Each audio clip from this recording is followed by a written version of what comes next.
वो नंबर, अगर हम अनग्रुप डेटा में बहुलक देखने की बात कर रहे हैं तो हम इसे कह सकते हैं अनग्रुप डेटा में जिसकी हैविंग हाईएस्ट फ्रीक्वेंसी जिसकी होगी, या जो हमारा मोस्ट रिपीटिंग नंबर होगा वो हमारा मोड होगा।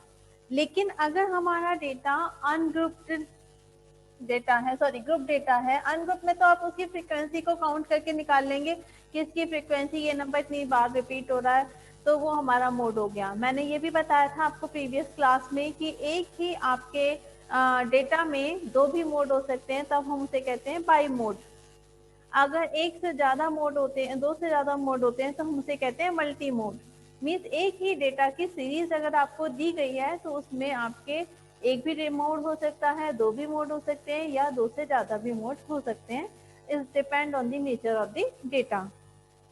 तो अगर आपका अनग्रुप डेटा है तो आप इजीली फाइंड आउट कर सकते हो उस नंबर की फ्रीक्वेंसी देखकर कि वो जिसकी फ्रीक्वेंसी सबसे ज्यादा है वही नंबर हमारा मोड बन जाता है। बट अगर हमारा डेटा ग्रुप डेटा होता है तो मैंने उसके लिए आपको एक फॉर्मूला बताया था। मोड को हमने नोटेशन बताई थी कि MO से डिनोट करते हैं, और MO equal to L1 plus F1 minus F0 upon 2F1 minus F0 minus F2 into I। ये मैंने आपको फॉर्मूला बताया था कि अगर हमें मोड निकालना है ग्रुप डेटा में तो हमें ये वाला फॉर्मूला अप्लाई करना पड़ेगा। अब यहाँ F1, F0 और F2 ये क्या है, इसका नोटेशन को समझ लो क्या है। L1 is the lower actual limit. What is L1? L1 क्या है? एक्चुअल वास्तविक निम्न सीमा, एक्चुअल लोअर लिमिट। ठीक है। F1 क्या है? F1 equal to what? Frequency of the model class. Frequency of the model class. ठीक है। F0 क्या है? जो हमारा F0 है वो frequency of the class, frequency of the class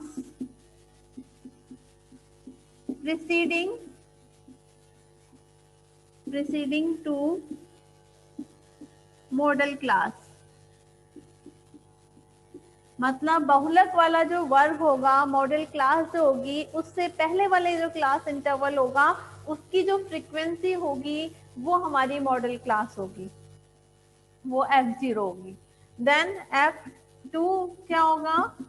F2 होगा फ्रीक्वेंसी ऑफ द क्लास, अभी ये तो प्रीसीडिंग था, अब क्या हो जाएगा? सक्सेडिंग हो जाएगा। Frequency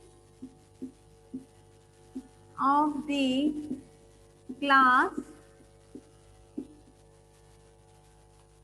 proceeding of modal class, succeeding हो जाएगा अब यहाँ पे,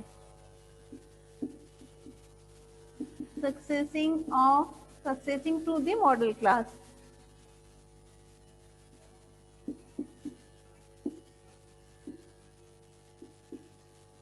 ठीक है। F0, L1 is a lower limit, actual lower limit हो गई। F1 हो गई frequency of the model class. F0 means modal class से जो प्रीवियस क्लास इंटरवल होगा उसकी फ्रीक्वेंसी, और F2 क्या हो गया? मॉडल क्लास के बाद वाले क्लास इंटरवल की frequency. I is the actual class interval. ठीक है। I is the class interval.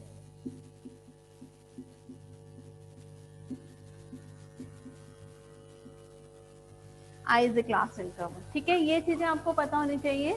तो हमारा L1, ये सारी नोटेशन आपको क्लियर हो गई है। एक क्वेश्चन लेकर हम इसको समझ लेते हैं।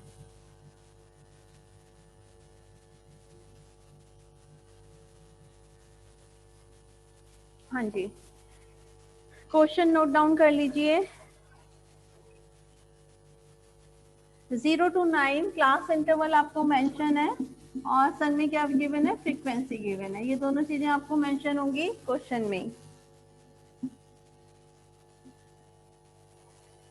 सी आई में क्या दिया हुआ है, 0 to 9, 10 to 19, 0 to 9, 10 to 19, 20 to 29, 20 to 29, 30 to 39, 40 to 49, 50 to 59, 60 to 69, 70 to 79। ये आपको क्वेश्चन गिवन है, इसमें क्लास इंटरवल ये मेंशन है आपका। इसके संग फ्रीक्वेंसी दी गई है 2, 6, 6, 12, 2, 6, 6, 12, 8, 5, 3, नहीं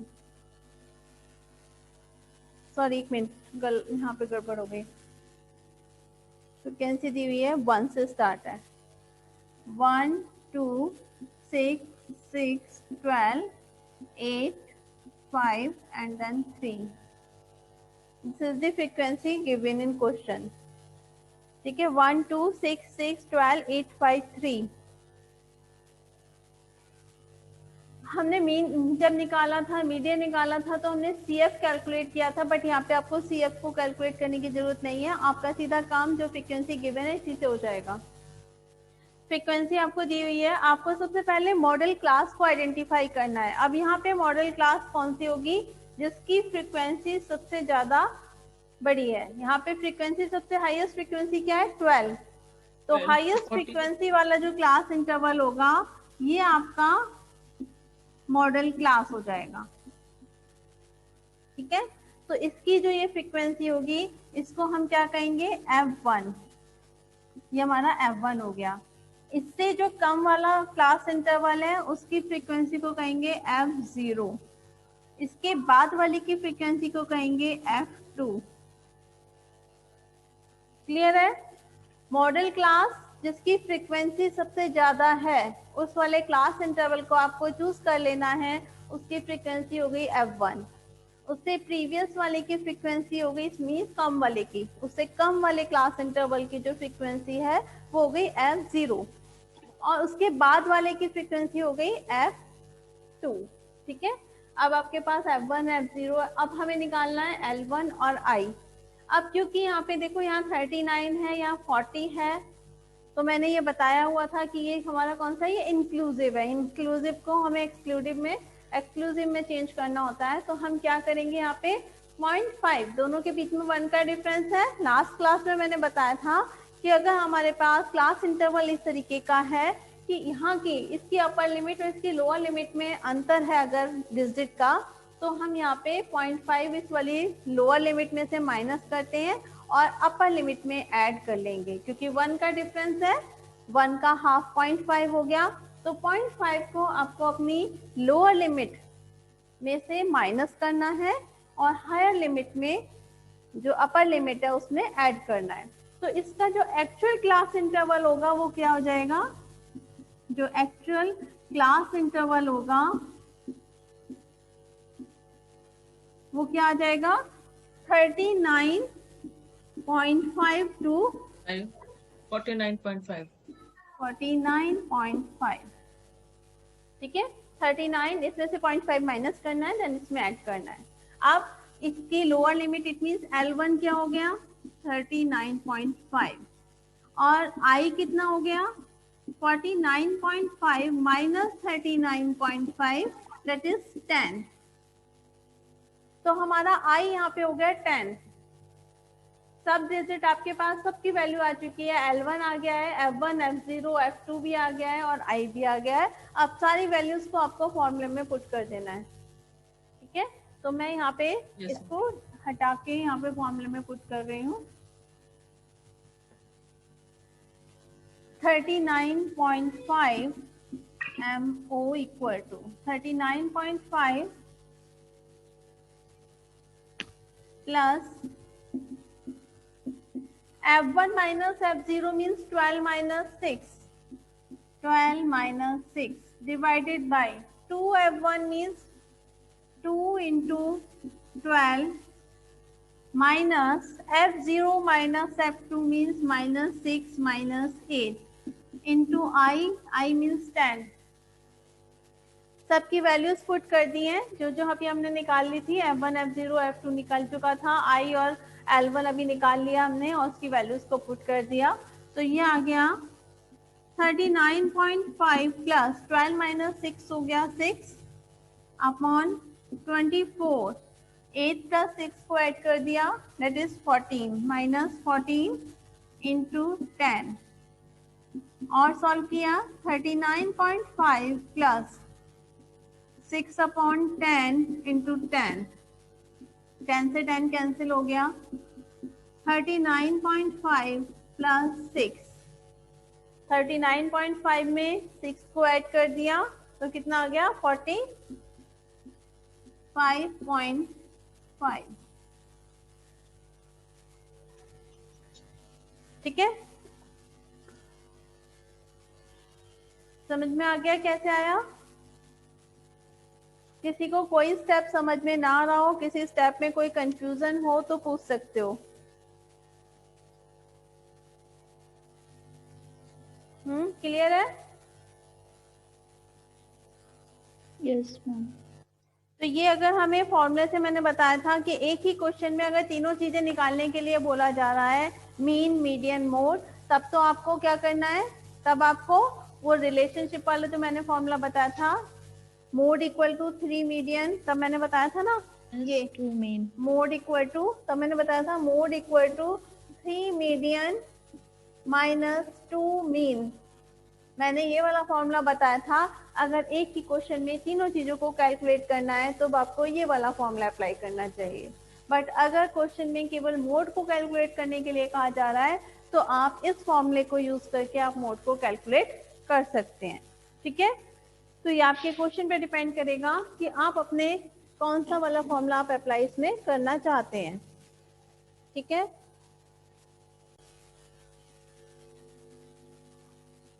हाँ जी, कुछ क्लियर हुआ नहीं हुआ? मैम एक बार फिर से बता दीजिए। मैम इसमें ऐसा है कि चार बच्चों के अलग अलग हैं, 0, 2, 8, 10। हाँ, एक मिनट, लेकिन दूसरे वाले में सबके 5 हैं। हाँ, और दोनों ही कंडीशन में 5 मीन आ रहा है। हाँ, मीन दोनों में। देखो हमारे पास यहाँ पे क्या है, मेजर ऑफ वेरिएबिलिटी में, जैसे कि मैंने बताया, हम डेटा की नेचर को स्टडी कर रहे होते हैं।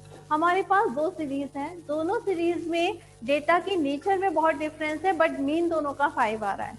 तो हमारा जो मेजर ऑफ डिस्पर्जन या मेजर ऑफ वेरिएबिलिटी जो हम स्टडी करते हैं, उसका मेन मोटिव ये होता है कि हम डेटा की नेचर को आइडेंटिफाई करें कि हमारा जो डेटा है उसमें बिखराव कितना है, उसमें यूनिफॉर्मिटी है या यूनिफॉर्मिटी की स्लैकनेस है, कहीं यूनिफॉर्मिटी में कहाँ कमी है, इस चीज को होमोजीनियस है हमारा डेटा या हेट्रोजीनियस है, इस चीज को स्टडी करने के लिए हम मेजर ऑफ वेरिएबिलिटी को स्टडी करते हैं। तो यहाँ पे हमारा देखो, यहाँ अगर हम इसको देखें तो यहाँ मिनिमम है 0 और मैक्सिमम है 10। ठीक है, तो यहाँ पे इसकी अगर हम देखें तो डिस्टेंस बहुत ज्यादा है, 0 और 10 मीन्स अगर मिनिमम और मैक्सिमम के बीच में देखें तो बहुत डिफरेंस है, और जबकि मीन जो आ रहा है वो एक अलग ही नंबर आ रहा है। अगर यहाँ देखें तो यहाँ पे मिनिमम और मैक्सिमम दोनों ही 5 है और मीन भी 5 आ रहा है। तो यहाँ पे अगर हम केवल मीन के बेस पर इस ग्रुप को कहें कि ये, अगर हमारा सपोज करो यहाँ पे कि हम ये कहें कि ये ग्रुप अच्छा है या ये ग्रुप अच्छा है, हम यहाँ पे नहीं बता सकते हैं, क्योंकि हम इस ग्रुप की नेचर के बारे में स्टडी करने, मीन के बेसिस पे स्टडी नहीं कर सकते हैं। तो इसीलिए हमें मेजर ऑफ वेरिएबिलिटी को स्टडी करके हम ग्रुप की नेचर को आइडेंटिफाई करने की कोशिश करते हैं। अगर यहाँ पे हम इसकी रेंज निकाल दें, रेंज मेजर ऑफ वेरिएबिलिटी का एक पार्ट है, तो अगर हम इसकी रेंज निकाल दें, रेंज कैसे निकाल सकते हैं, जैसे रेंज का फॉर्मूला होता है हाईएस्ट माइनस लोएस्ट, ये रेंज की फॉर्मूला होता है, और +1 और कर देते हैं इसमें, ये हमारी रेंज निकाली जाती है। अगर हम इसकी रेंज निकालें तो 10 माइनस 0, ठीक है, 10 माइनस 0 +1 दैट इज 11। तो यहाँ इसकी अगर हम रेंज निकालें फर्स्ट ग्रुप की तो क्या आ जाएगी 11। अगर सेकंड ग्रुप की रेंज निकालें तो 5, हाईएस्ट भी 5, लोएस्ट भी 5, 5 माइनस 5 0 +1 रेंज हो जाएगी 1। इस ग्रुप की रेंज हो जाएगी 1, इसकी ग्रुप की रेंज हो गई है 11। दोनों ग्रुप की रेंज में हमारा बहुत डिफरेंस है।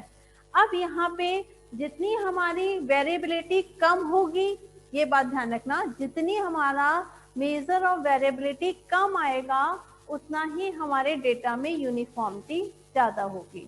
जितनी मेजर ऑफ वेरिएबिलिटी ज्यादा आएगी उतनी ही हमारे डेटा में हेट्रोजीनियसली ज्यादा होगी। ठीक है, डेटा हमारा हेट्रोजीनियस और होमोजीनियस समरूप, हिंदी में कहते हैं। दोबारा बोल दीजिए मैडम, ये दोबारा बोल दीजिए। अगर हमारी मेजर ऑफ वेरिएबिलिटी कम आती है तो इसका मतलब हमारा जो डेटा है वो होमोजीनियस है। अगर मेजर ऑफ वेरिएबिलिटी का कोफिशिएंट ज्यादा आता है तो इसका मतलब है कि हमारा जो डेटा है वो हेट्रोजीनियस है। तो ये डेटा की नेचर को आइडेंटिफाई करने के लिए हम इनको यूज करते हैं। तो अब हम इसमें कौन कौन से आते हैं जो हम स्टडी करेंगे हम। पहला आएगा रेंज, इसमें आती है रेंज। सेकंड आता है क्वार्टाइल डेविएशन,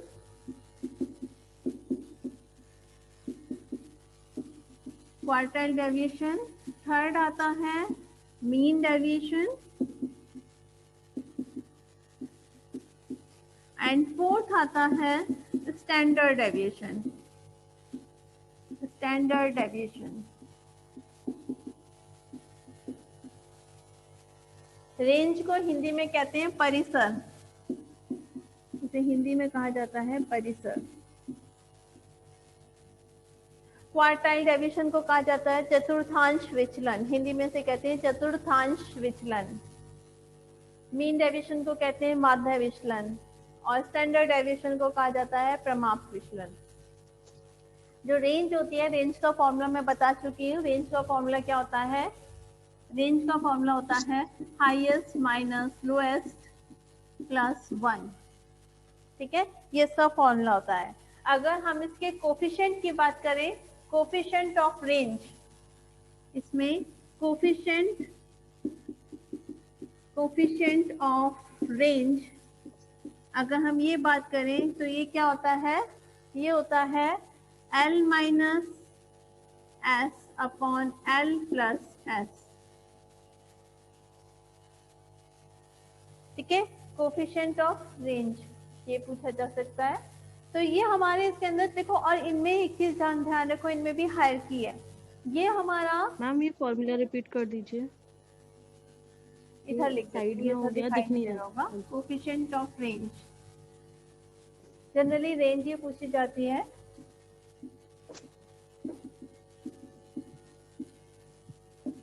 जो ये रेंज हमारी होती है, रेंज हमारा ये बताती है कि हमारा जो, बस रेंज के लिए आपको दो डेटा देखना है, हाईएस्ट स्कोर देखना है अपना और लोएस्ट स्कोर देखना है ग्रुप का, और उसके बेस पे आप अपनी रेंज बता सकते हो। इनमें एक चीज ध्यान रखने की है कि ये जो हमारा मेजर ऑफ वेरिएबिलिटी होता है, इसमें जो रेंज है वो सबसे, हम कह सकते हैं, लोएस्ट एक्यूरेसी वाला रेंज होता है, और इसमें हाईएस्ट एक्यूरेसी वाला जो होता है वो हमारा होता है स्टैंडर्ड डेविएशन। अगर इसमें कोई बेस्ट मेजर ऑफ वेरिएबिलिटी पूछी जाएगी आपसे, तो आपको पता होना चाहिए कि बेस्ट मेजर ऑफ वेरिएबिलिटी कौन सी होती है। कौन सी बताई अभी मैंने? Standard deviation. ठीक है, तो इसका, हाँ, ये मैं कोफिशिएंट बता रही थी, तो ये होता है L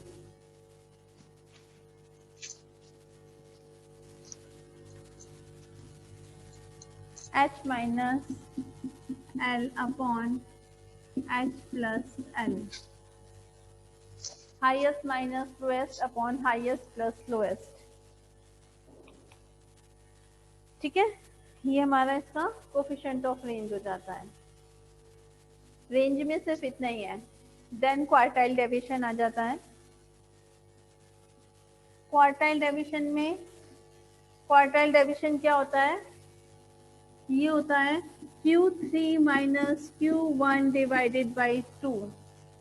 क्वार्टाइल डेविएशन होता है Q3 minus Q1 divided by 2। Q3 और Q1 क्या होता है मैं ये भी बताऊंगी आपको। तो इसका वो होता है Q3 minus Q1 divided by 2, और ये हमारा, इसका अगर कोफिशिएंट कहें तो कोफिशिएंट ऑफ क्वार्टाइल डेविएशन क्या होता है? कोफिशिएंट ऑफ QD, QD कहा जाता है equal to Q3 minus Q1 divided by Q3 plus Q1। ये इसका कोफिशिएंट ऑफ क्वार्टाइल डेविएशन होता है। आप Q3 और Q1 को कैसे कैलकुलेट करते हैं अब ये देख लेते हैं।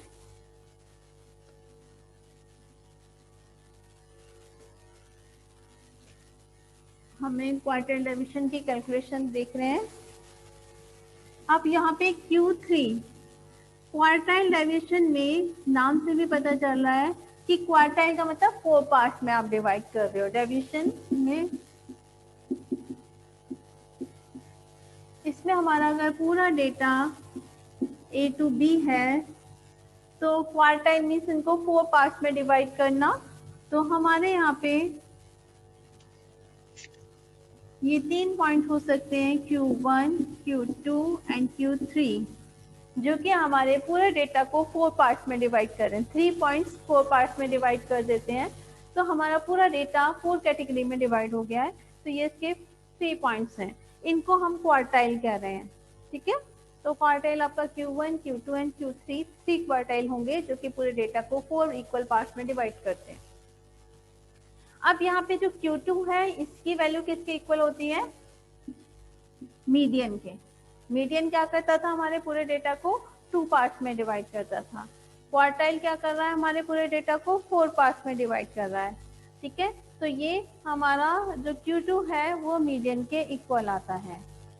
अब Q1, Q2 और Q3 इनकी कैलकुलेशन कैसे की जाती है?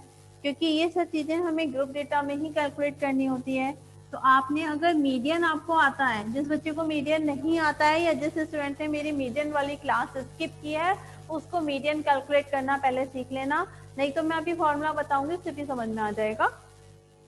तो Q1 सबसे पहले हमें, क्योंकि मैंने अभी बताया था इसका क्वार्टाइल डेविएशन क्या होता है, Q3 minus Q1 divided by 2। तो आपको सबसे पहले Q3 कैलकुलेट करना है, Q1 एंड Q3 ये आपको कैलकुलेट करना है, तभी आप उसकी वैल्यू को वहां पे रख सकते हो। तो फॉर Q1 के लिए क्या करेंगे, मैं आपको सिर्फ स्टेप बता रही हूँ अभी। आप Q1 के लिए सबसे पहले क्या करेंगे, n/4 करेंगे। अच्छा, जिसने मीडियन वाली क्लास अटेंड की है वो ये बता सकता है कि मीडियन में हमें सबसे पहले क्या करना होता है? अगर हमें ग्रुप डेटा में मीडियन कैलकुलेट करना है तो हमें क्या करना होता है? याद है किसी को?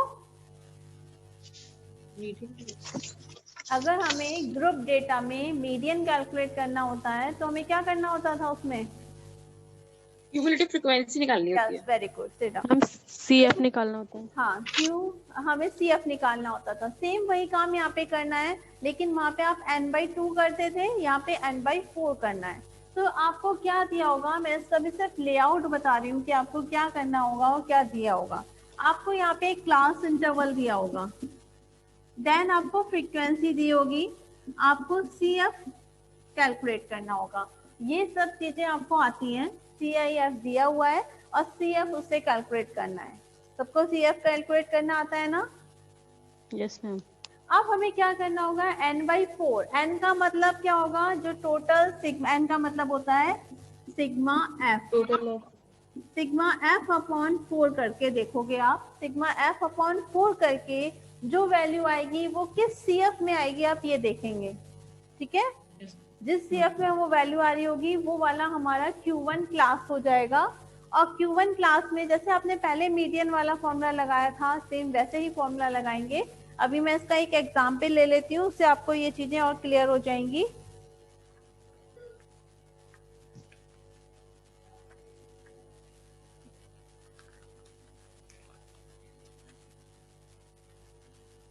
क्लास इंटरवल ले लीजिए 40 to 42,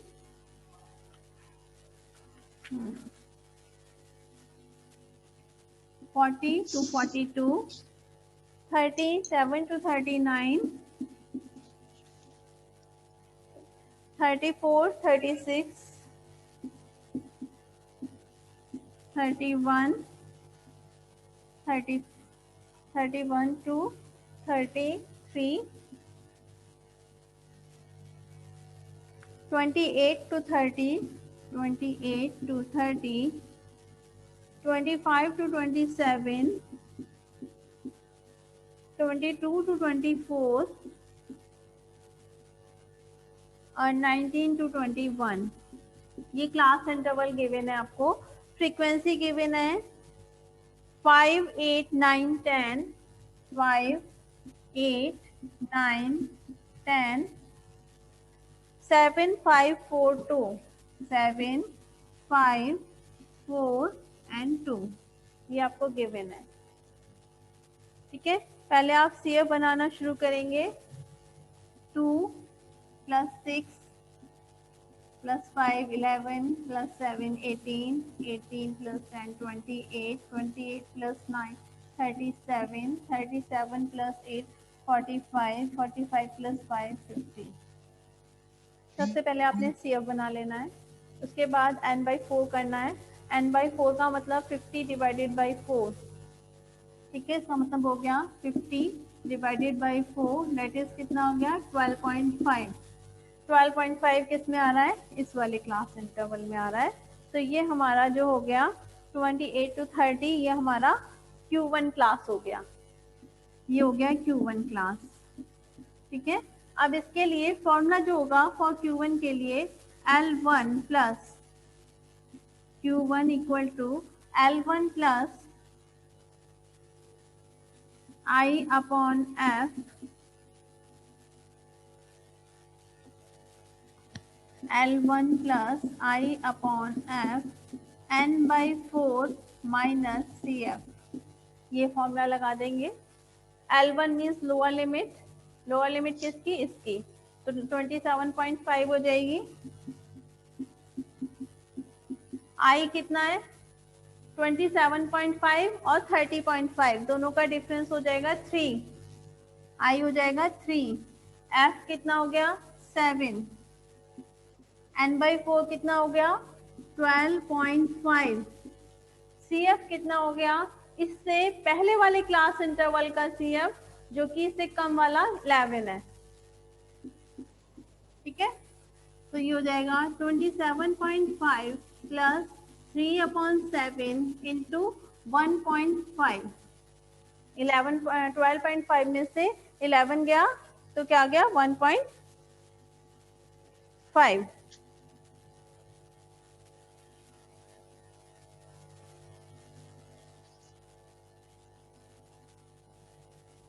तो ये आ जाएगा 27.5, ये हो जाएगा 4.5, 4.5 / 7 तो ये आ जाएगा आपका 0.64।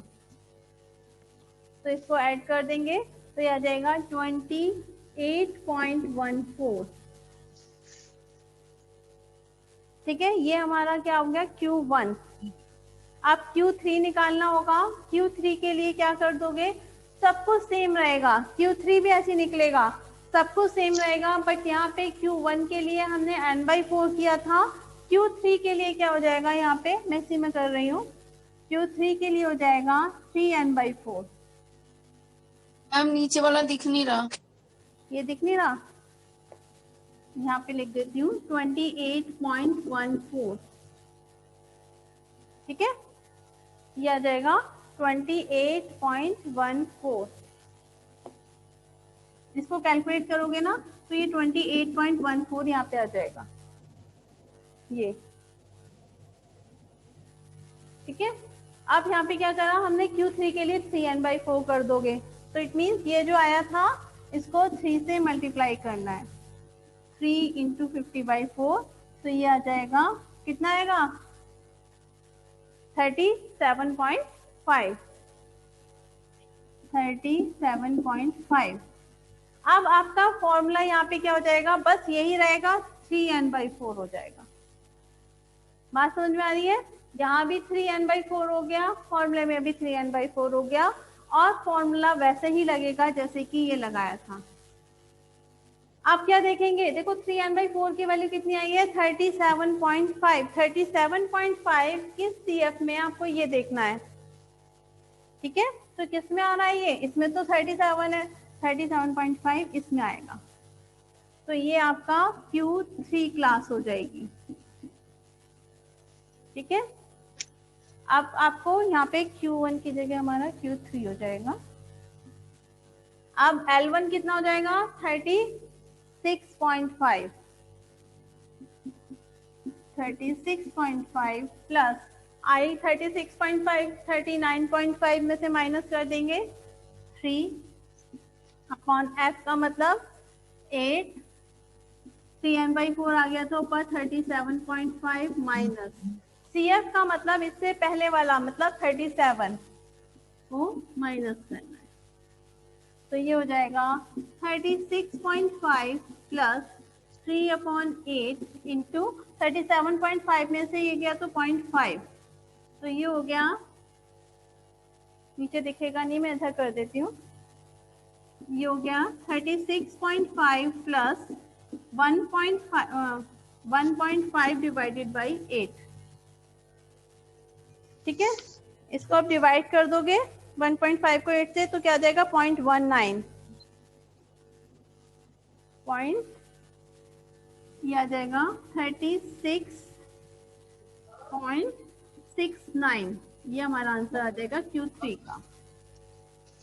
19 आएगा 36.5 में 0.19 को ऐड करोगे तो हो जाएगा 36.69।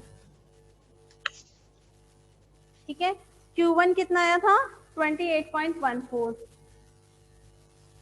Q3 की वैल्यू आई है, Q1 आया था हमारा 28.14, ये आया था Q1, Q3 आया है, तो Q3 माइनस Q1 मतलब 36.69 माइनस 28.14 डिवाइडेड बाई 2, तो ये क्वार्टाइल डेविएशन आ जाएगा। ठीक है,